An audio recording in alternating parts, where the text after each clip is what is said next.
Hunter Elliott here, rangehot.com.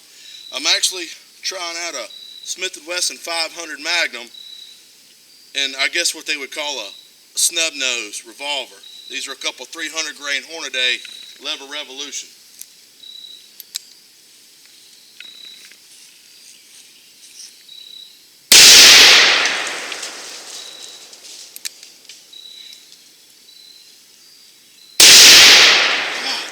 Dang.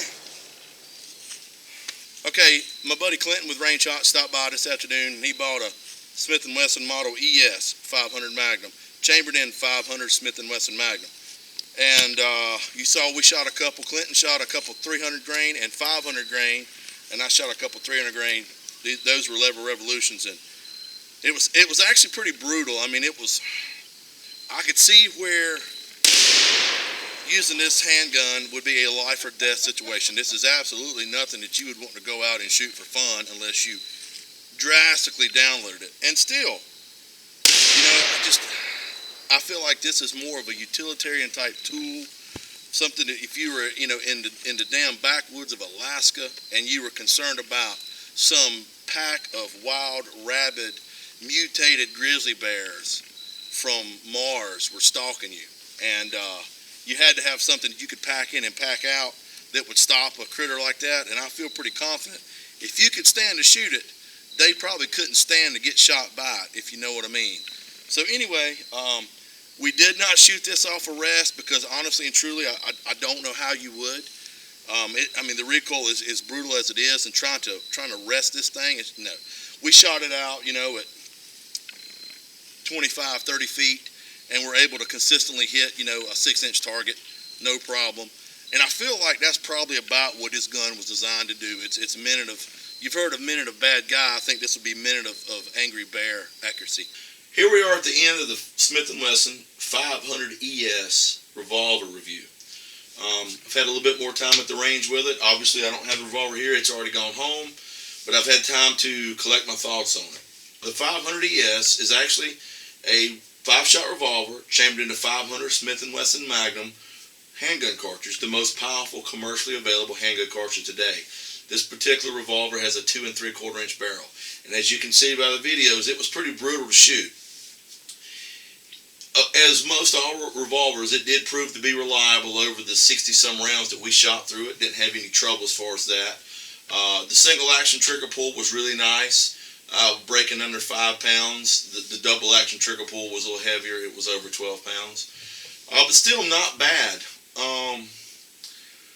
The revolver was accurate. Like I said earlier, we didn't shoot it off a bench, but I was able to stay back anywhere from 30 and 40 feet and put 5 shots into a 6-inch circle pretty easy. Just the sheer recoil and the design of that particular little snubby made it almost impossible for me to shoot from a rest. So it's a nice revolver. It's very well built. The thing about it is, God, it is so small and such a powerful handgun cartridge that it really is difficult to shoot for most all of us. As well as with something like that that's that difficult to shoot and control, it's hard to practice with. Of course, you can download the ammunition and use that reduced loads to be proficient with it. And a revolver such as this, for what it's designed for, is emergency backup protection against anything and everything, especially when space is very crucial. It's small, compact, yet still very powerful. So the one thing about it is you would want to be proficient in something like that, because when you did use it, it would be a life or death situation. And at that particular instance in time, you probably wouldn't mind the recoil so bad because, well, let's face it, you're not dying. But I feel like it's such a niche market as far as what that revolver is designed for, and the report is very, very loud. So, and once again, if you were in a self-defense situation such as that, you probably wouldn't care so much about the recoil in the report. But it's something to keep in mind. So anyway, all in all, I was satisfied with the revolver on how it performed. My biggest question was, is it too much in such a small package to where you could be reliably used, not for the revolver being reliable, but for the person running it? So Anyway, good job, Smith & Wesson.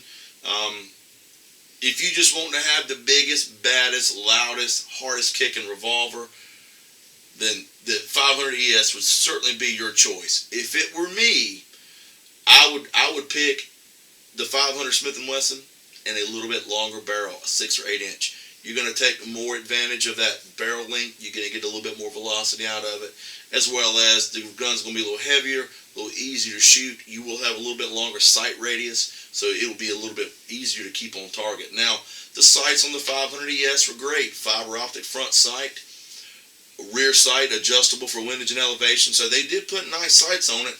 I just think you need more of a sight radius to really take advantage of that cartridge, as well as the velocity and the barrel length. So take care of yourself, each other. I hope you have a happy Thanksgiving, and I look forward to seeing y'all on the range.